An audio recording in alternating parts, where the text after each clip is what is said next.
Yes, hello students. Good morning. Once again, I welcome you in the today's science class.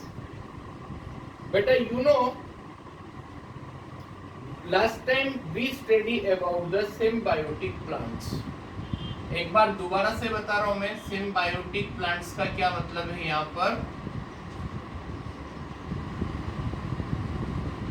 Symbiotic plants. ध्यान से सुनना, पूरी बात को हम क्लियरिफिकेशन कर रहे हैं यहाँ पर। सबसे पहले हम और बात को पढ़ने से पहले एक टर्म के बारे में बात करते हैं, that is the symbiosis. Symbiosis का मीन्स क्या होता है?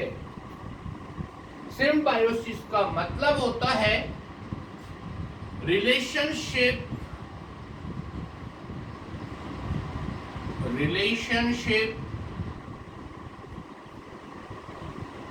between two living beings। Living being का मतलब यहां पर प्लांट से आपका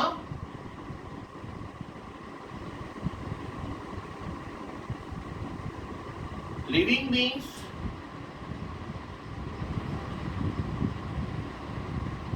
relationship between two living beings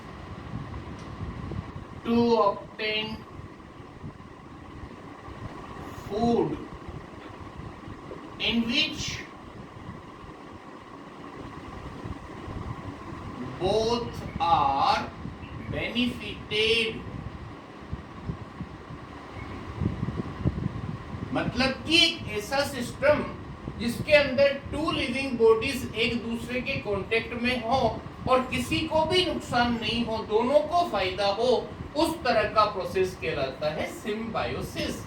अब सिम्बायोसिस के अंदर सबसे पहला हमने एग्जांपल लिया, that is the lichen. Lichen किसको बोलते हैं? सुनना ध्यान से। लाइकेन के अंदर दो कंपोनेंट्स होते हैं, दो लिविंग बॉडीज होते हैं।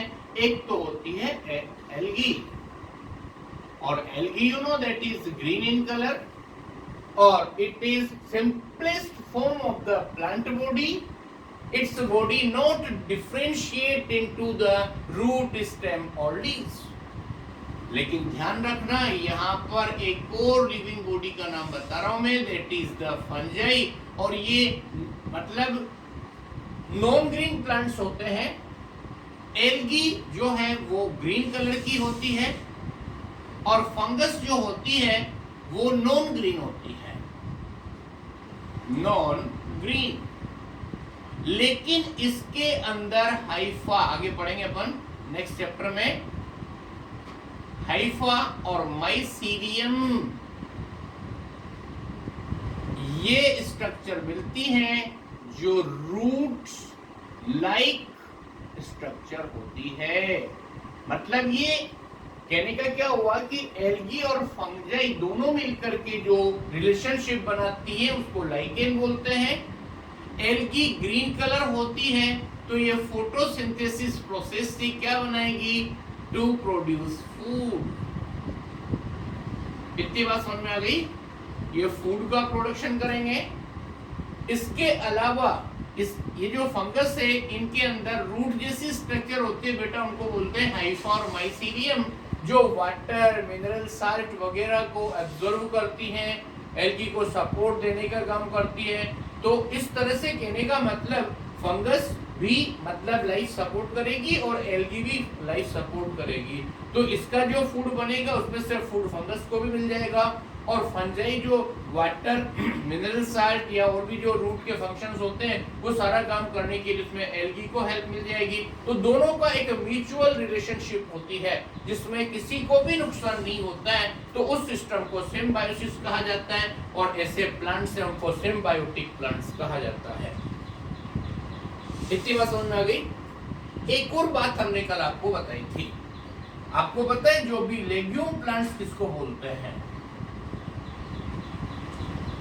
Legume plants.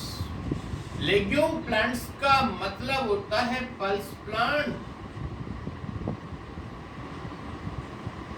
पल्स प्लांट और पल्स प्लांट के अंदर सारी दाल्स आती हैं आपके पास, लाइक द पी, ग्रेन, इस तरह के और भी जो होते हैं, बीन, ये जितने भी स्ट्रक्चर्स हैं ये सब पल्स प्लांट होती हैं, जिनको हम लेग्यूम बोलते हैं। क्योंकि बॉटनी की स्टडी में इस तरह की जो प्लांट फैमिली होती है उनको लेग्यूमिनेसी या लेग्यूमिनेट्स बोलते हैं। तो ऐसे जो प्लांट्स होते हैं ना, उनके रूट सिस्टम में रूट नोड्यूल्स मिलेंगे आपको, और रूट नोड्यूल्स में इस तरह की कोई ग्लैंड जैसी structure root system of the plant से कनेक्टेड होती है, और उनमें बैक्टीरिया होते हैं बेटा, उनका नेम होता है राइजोबियम। और इसके ऊपर आपको जो प्लांट मिल ही जाएगा, वो क्या करेगा, फूड प्रोड्यूस करेगा। मतलब कि जो लेग्यूम प्लांट है वो तो फूड प्रोडक्शन का काम करेगा by the process of photosynthesis, और उसमें से कुछ फूड राइजोबियम बैक्टीरिया को भी मिल जाएगा। अब इसके बदले में ये राइजोबियम बैक्टीरिया क्या करेगा, it is A nitrogen fixing bacteria. इसके मतलब जिस प्लांट बॉडी में ये है रूट नोड्यूल्स में, उसके ऊपर की जितनी भी जो नाइट्रोजन गैस होती है ना, उस नाइट्रोजन गैस को कंपाउंड ऑफ नाइट्रोजन में कन्वर्ट कर देता है। उससे सॉइल की फर्टिलिटी इंक्रीज हो जाती है, और in this way it is helpful for the plant. ये दोनों बातें समझ में आ गई। तो ये जो कल हमने पढ़ाया था उसका दोबारा रिपीट किया बेटा हमने, और अब इस लेसन की लास्ट बात के बाद बता रहे हैं हम आपको, that is the insectivorous plants. ध्यान से देखिए आप, इंसेक्टिवोरस प्लांट्स क्या होते हैं। Some plants trap the insect with the help of special leaves in them to get the supply of nitrogenous compound. These plants are called insectivorous plants। ये छोटी classes में भी आपने पढ़ा होगा। उनको मतलब कुछ ऐसे प्लांट्स होते हैं जो ऐसी जगहों पर पाए जाते हैं जहां सॉइल में नाइट्रोजन की डेफिशिएंसी होती है, नाइट्रोजन की कमी होती है। तो वो अपना कंपोनेंट्स की रिक्वायरमेंट पूरी करने के लिए उनकी लीफ का स्ट्रक्चर ऐसा होता है कि वो इंसेक्ट को अपने अंदर ट्रैप कर लेते हैं, और उसके अंदर जो भी नाइट्रोजनस कंपाउंड्स होते हैं उनको यूज में लेते हैं। देखना आप, that is the insectivorous plants. Insectivorous plants पहले मैं बता दूं आपको, plants whose leaf are capable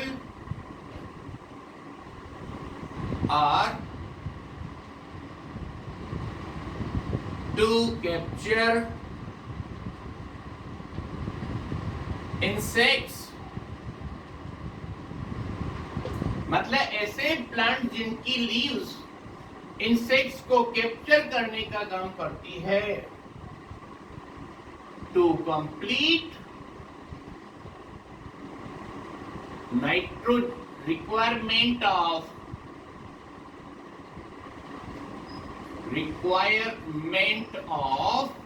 compounds of nitrogen,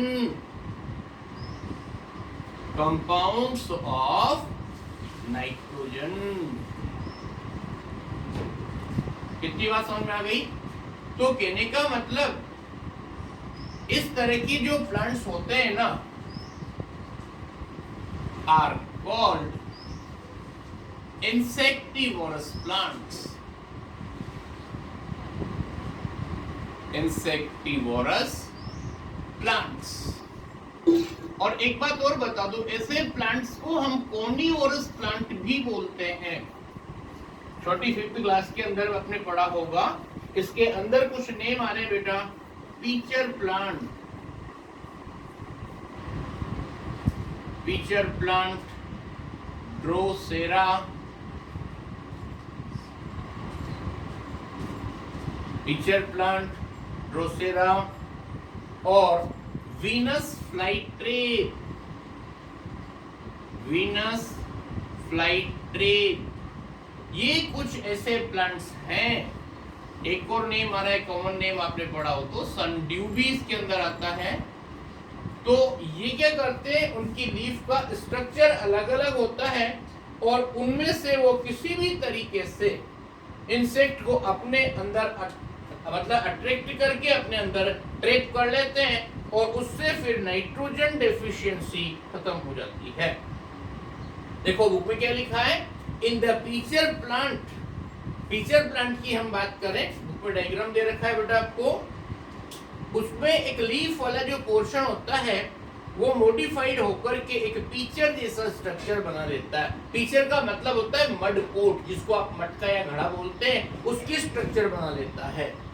और ये जो पीचर होता है ना, बाहर से बहुत अट्रैक्टिव कलर का होता है, बहुत ब्राइट कलर्स होते हैं, तो इंसेक्ट क्या होता है, अट्रैक्ट होकर उसके पास आ जाते हैं। Look here, suppose this is a plant body, it is the leaf structure और converted in the form of the pitcher। ये pitcher की फॉर्म में यहाँ पर ये लीफ जैसी स्ट्रक्चर इसका कवर का काम करेगी। बाहर से बहुत अट्रैक्टिव कलर्स होते हैं, लेकिन यहाँ की जो जगह होती है ना, काफी स्लिपरी होती है, चिकनी होती है, तो ये अट्रैक्ट होकर के इंसेक्ट यहाँ पर आकर बैठने की कोशिश करेगा, लेकिन स्लिप होने की वजह से वो नीचे की तरफ गिर जाएगा और ये इसमें गिर जाएगा और ये लीड यहाँ से कंप्लीटली क्लोज हो जाएगा। इधर वो इंसेक्ट इसके अंदर जाएगा, ऊपर से लीड कवर और यहाँ पर कुछ छोटे छोटे स्पाइंस, कांटे जैसी स्ट्रक्चर होती है, तो ऊपर निकलना भी चाहता है तो वो चढ़ नहीं पाएगा और यहाँ से एंजाइम सीक्रेट होते हैं और इस तरह से जो है वो अपनी बॉडी को डिकम्पोज हो जाती है इंसेक्ट की और प्लांट की रिक्वायरमेंट कंप्लीट हो जाती है। ऐसे बहुत सारे और भी हैं। सो inside the pitcher hairs are present which are directed downwards when insect land in pitcher the lid is closed। तो हमने बोला कि एक इंसेक्ट नीचे गिरने के बाद ऊपर चढ़ने की कोशिश करता है तो वो ऊपर नहीं चढ़ पाता है और फाइनली जो डाइजेस्टिव जूस प्रेजेंट होते हैं पिक्चर में, उनकी वजह से वो मतलब ऊपर नहीं चढ़ पाता, बॉडी डिकम्पोज हो जाती है। आगे और लिखा बेटा लास्ट बात, the insectivores plant are green in colour, they can synthesise their own food. ध्यान रखना बेटा, ये भी सिंपल प्लांट्स की तरह ग्रीन प्लांट्स होते हैं, ये भी फोटोसिंथेसिस प्रोसेस से अपना फूड ऑब्टेन करते हैं, लेकिन नाइट्रोजन की कमी के लिए पूरा करने के लिए, उसकी डेफिशिएंसी को कवर करने के लिए इसमें स्पेशल स्ट्रक्चर्स पाई जाती हैं, जो लीफ जो है वो अलग अलग स्ट्रक्चर में मॉडिफाई हो जाती है। So they usually grow in the places where soil deficient in the nitrogen nutrients। मतलब वो ऐसी जगहों पर ग्रो होते हैं ये प्लांट जहां पर नाइट्रोजन की कमी होती है। जनरली मार्शी लैंड जो होती है ना, दलदल वाली जगह, वहां पर ज्यादा ग्रो होते हैं। So to meet the requirement of nitrogenous nutrient, they trap the insect and kill to extract the nutrients। मतलब जो न्यूट्रिएंट्स को ऑब्टेन करने के लिए इंसेक्ट को किल कर देते हैं और ये कहलाते हैं आपके insectivores plant. Okay, this is enough for today, thank you very much.